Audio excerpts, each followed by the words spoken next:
இன்னைக்கு நம்ம ஊர்ல கம்பு சோளம்லாம் நிறைய கொஞ்சம் விழிப்புணர்வு வந்து அதை பயன்படுத்த துவங்கியிருக்காங்க.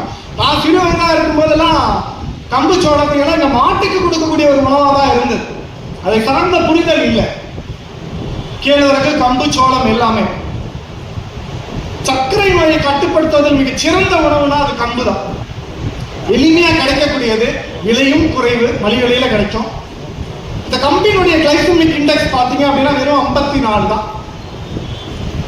அந்த கம்பன் களி இத்தனை பேர் சாப்பிட்டுருப்பாங்கன்னு தெரியல. இன்றைக்கும் மலையில் வாழக்கூடிய மக்கள் அதை தான் முதன்மை உணவாக பயன்படுத்திட்டு இருக்காங்க.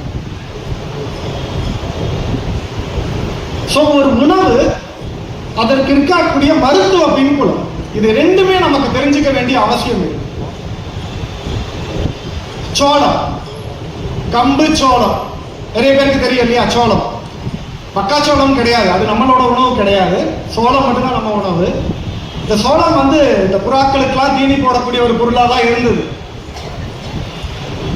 கிட்டத்தட்ட பாலை விட 2 மடங்கு புரதச்சத்து கொண்டது இந்த சோளம்.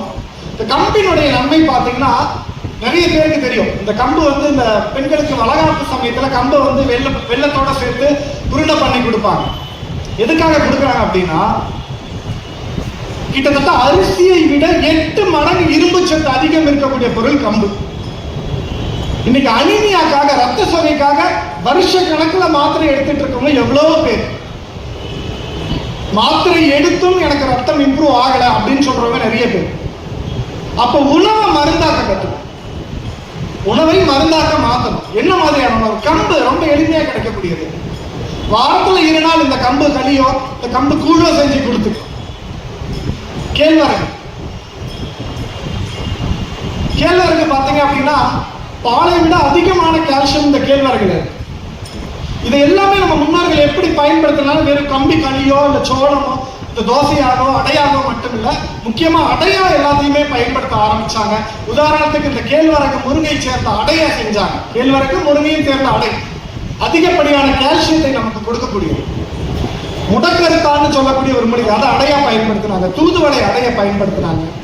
முசுமுசுக்கை அடைய பயன்படுத்திருக்காங்க. இந்த மாதிரி கீரைகளை அதிகம் சேர்ந்த உணவாக நம்ம முன்னோர்கள் அதிகமா பயன்படுத்தியிருக்காங்க. அதே கீரை கஞ்சி அப்படின்னு சொல்லி சங்ககால உணவுல பேசுறாங்க. கீரை கஞ்சி எனக்கு தெரிஞ்சு யாராச்சும் அதை செய்யறாங்களான்னா எனக்கு தெரியல. மேபி செய்யறதா இருந்தா ரொம்ப அது மகிழ்ச்சியான ஒரு செய்தியா தான் நான் எடுத்துக்குவேன். கீரை கஞ்சி அவ்வளவு போஷக்கான உணவு. என்ன கீரை கஞ்சி?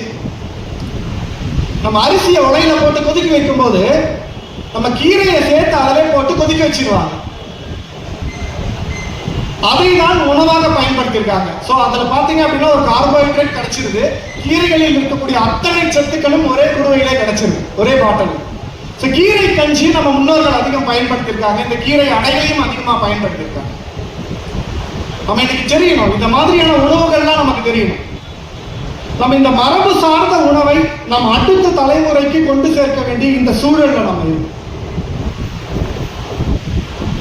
சமீபத்தில் ஒரு தகவல், கிட்டத்தட்ட 11 to 16 வயது வரை இருக்கக்கூடிய இளம் வயதினருக்கு உடல் பருமன் அதிகமா இருக்கிறதா ஒரு ஆய்வு அறிக்கை வெளியாகும். 11 to 16.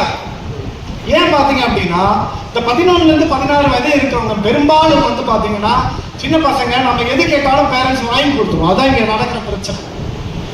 குழந்தை சாப்பிட்டும் பா, என்னைக்காவது ஒரு நாள் கேட்குது, என்னைக்காச்சும் ஒரு நாள் தானே கேட்குது, வாங்கி கொடுப்போமே இல்லையா?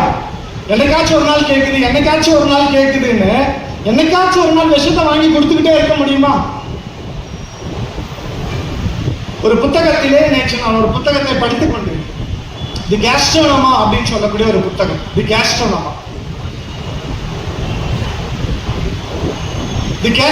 சொல்லக்கூடிய ஒரு புத்தகம். அதில் அந்த ஆத்தர் வந்து ஒரு வாக்கியத்தை குறிப்பிடுகிறார். எனக்கு ரொம்ப அதிர்ச்சியா இருக்கு. பிறந்த நாள் கேக்குன்னு சொல்லி நீங்க உங்க பசங்களுக்கு அவங்க விருப்பப்படுறாங்க நீங்க வாங்கி கொடுக்கிற விஷயம், அவர்களுக்கு நீங்க ஒரு மரண துண்டினை கொடுக்கிறீர்கள் என்ற அர்த்தம் அப்படின்னு அந்த ஆத்தர் சொல்றாரு. பிறந்த நாள் கேக்கு நம்ம வாங்கி கொடுக்கக்கூடிய விஷயம், அவருக்கு பீஸ் ஆஃப் டெத் அப்படின்னு சொல்லி அவங்க சொல்றாங்க. அந்த கேக்கு அதுல எவ்வளவு நிதர்சனமான உண்மை இருக்கிறது கொஞ்சம் யோசிச்சு பாருங்க. அந்த பிறந்த நாள் கேட்கல எவ்வளோ அதுல எத்தனை வேதிப்பொருட்களை கொண்டு வந்து சேர்த்து நம்ம கண்ணு முன்னாடி அழகா கொண்டு வந்து கொடுக்குறாங்க. இதையெல்லாம் நம் தலைமுறைக்கு வாங்கி கொடுத்து அவர்களுடைய உடலை நம்ம தெரியாம சிதைக்கிறோம். நான் முதலில் சொன்ன மாதிரி நம் மரபணுவை நமக்கு தெரியாமலே நம்ம அடுத்த தலைமுறையினுடைய மரபணுவை சிதைத்துக் கொண்டிருக்கிறோம் இல்லையா? இதையெல்லாம் மறந்து நம் பாரம்பரிய உணவு முறையை பயன்படுத்தும். நாட்டு சர்க்கரைக்கு பதிலாக ஒரு கருப்பட்டியை யூஸ் பண்ணலாம். சர்க்கரைக்கு பதிலாக ஒரு நாட்டு சர்க்கரையோ ஒரு கருப்பட்டியை யூஸ் பண்ணிக்கலாம். ஏன்னா இந்த ரெண்டுத்தினுடைய கிளைசமிக் இண்டெக்ஸ் சேம் தான். அதுல அத்தனை கால்சியம் இருக்கு, இரும்பு சத்து இருக்கு, இதெல்லாம் பயன்படுத்தணும். சர்க்கரையை விட்டு விடணும். பட்டர் நிறைய பேர் யூஸ் பண்ணுவாங்க. அந்த பட்டரை குறைச்சிட்டு நெய்யை பயன்படுத்தலாம். நெய் அப்படிங்கிறது நம்மளுடைய பாரம்பரிய உணவு. நெய்யில அத்தனை நன்மைகள் இருக்கு. அந்த நெய்யில அன்ன சுத்தின்னு பேரு.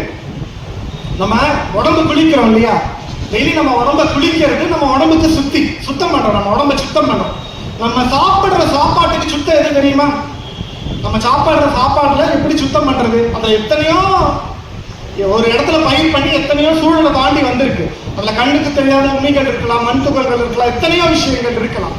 அதெல்லாம் கடந்து நம்ம உடலுக்கு நல்லதை கொடுக்கணும் அப்படின்னா அன்னை சுத்தி பண்ணணும். அன்னத்தை எப்படி சுத்தி பண்றதுன்னு நம்ம சித்த மருத்துவத்துல என்ன சொல்றாங்க அப்படின்னா, முதல் பிடி சாதத்துல ஒரு தேக்கரண்டி அளவு நெய்யை போட்டு பிசைஞ்சு அதை சாப்பிடுறது பேரு அன்ன சுத்தி அப்படிங்கிறாங்க. அந்த அன்ன சுத்தியில அந்த நெய் என்ன பண்ணுமானா, அதுல உணவுல இருக்கக்கூடிய எதா இருந்தாலும் நம்ம குடல் பாதிப்பை உண்டாக்காமல் அந்த நெய் போய் முதல்ல ஒரு கோட்டிங்கை கொடுத்துரும். அந்த கோட்டிங் கொடுக்கறதுனால அடுத்து நம்ம உணவுல இருக்கக்கூடிய நம்ம உடலுக்கு கெடுதியை கொடுக்கக்கூடிய பொருட்கள் எதுவாக இருந்தாலும் நம்ம உடலுக்கு சேதத்தை விளைவிக்காமல் அழகா வெளியும். இது பேர் அன்ன சுத்தின்னு பேர். எவ்வளவு அழகா நம்ம முன்னோர்கள் நம்ம உடலை அழகா காத்திருக்காங்க. இதையெல்லாம் நாம் மறந்து விட்டு இன்னைக்கு எங்க வந்து நிற்கிறோம்? 5 நிமிடத்தில் முடிக்க சொல்லி எனக்கு நோட்டு வச்சுட்டாங்க. இறுதியா ஒரே ஒரு கதை நான் இந்த இடத்துல சொல்லிக்கிறேன். நம்மளுடைய ரஷ்ய எழுத்தாளர், எல்லாருக்கும் நிறைய பேருக்கு தெரிஞ்சிருக்கு, லியோ டால்ஸ்டாய் அப்படின்னு சொல்லக்கூடிய ஒரு பெரிய எழுத்தாளர், உலகம் முழுக்க போற்றப்படக்கூடியவர். அவர் எழுதுறாரு ஒரு கதை. அந்த ஊர்ல சிறுவர்கள்லாம் ரோட்ல விளையாடிக்கிட்டு இருக்காங்க. அப்படி விளையாடி இருக்கக்கூடிய சமயத்துல அந்த சிறுவர்களுடைய கையிலே ஒரு விதையானது கிடைக்கிறது. அந்த விதையை கொண்டு போய் அந்த ஊர் மன்னனிடம் கொடுத்தாங்க. இது என்ன விதை, கொஞ்சம் கண்டுபிடிங்க அப்படின்னு சொல்லி. இது என்னன்னு பாருங்க. அந்த மன்னனுக்கு என்னன்னு தெரியல, ஏதோ புதுசா கிடைச்சிருக்கு, அது என்னன்னு தெரியல, ஏதோ விதை மாதிரி இருக்குன்னு. அவர் உடனே என்ன பண்றாரு, இந்த ஊர்ல விவசாயம் பண்ணவங்க விவசாயிகள் யாருன்னா இருக்கா கூட்டிட்டு வாங்க அப்படிங்கிறார்.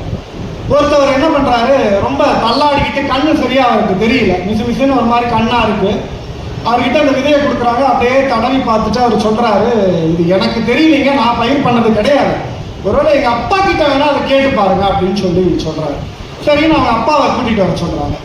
அவர் கொஞ்சம் உடம்பு பரவாயில்லாம நடந்து வர்றாரு, கால் தாங்கி நடந்து வர்றாரு. ஐயா, இது என்ன விதை, நீங்க கண்டுபிடிக்க முடியுமா, இதை பத்தின எதனா ஒரு துப்பு கிடைச்சா சொல்லுங்கன்றாரு. அவர் இதை பார்த்துட்டு, நானும் என்னோட காலத்துல இதை நான் பயிர் பண்ணல, ஒருவேளை எங்க அப்பா கிட்ட கேட்டா அது தெரியும், அது நீங்க அவர்கிட்ட வேணா கேளுங்கன்றாரு. சரின்னு பேரன்ல ஆரம்பிச்சு அப்பா, அடுத்து தாத்தா கிட்ட போது அந்த வேலை, தாத்தா கூப்பிடுங்க அப்படின்றாரு. அவர் பாத்தீங்கன்னா நல்லா கையை வீசிட்டு திடகாத்திரமா கிளம்பி வந்து நிக்கிறாரு மன்னர் முன்னாடி. ஐயா, இந்த விதை உங்களுக்கு தெரியுமா அப்படிங்கிறாரு. தெரியுங்க அப்படின்னு.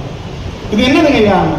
இது நான் தாங்க பயிர் பண்ண, எங்க காலத்துல பயிர் பண்ண விதை தான், இது உணவுக்காக பயன்படுத்துற விதை தான், அது ஒன்றும் பிரச்சனை இல்லை, இதை நம்ம சாப்பிடலாம் அப்படின்னு சொன்ன உடனே அவர் மன்னருக்கு பெரிய ஆச்சரியம்.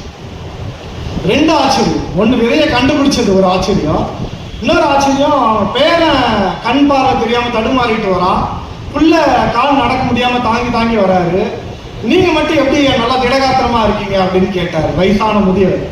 அவர் சொல்கிறார் ஒரு வார்த்தை, மன்னரே, நாங்கள் இயற்கையோடு இணைந்து வாழ்ந்தோம், இயற்கை விவசாயத்தோடு இணைந்தோம், இயற்கைக்கு நாங்க நல்லது செஞ்சோம், இயற்கை எங்களுக்கு நல்லது செஞ்சுச்சு, அதனால்தான் நாங்கள் இன்றும் ஆரோக்கியமாக இருக்கிறோம் என்று ஒரு பெரிய ஒரு கருத்தினை அந்த இடத்துல சொல்றாரு. மன்னனுக்கு பெரிய ஆச்சரியமாக இருந்தது.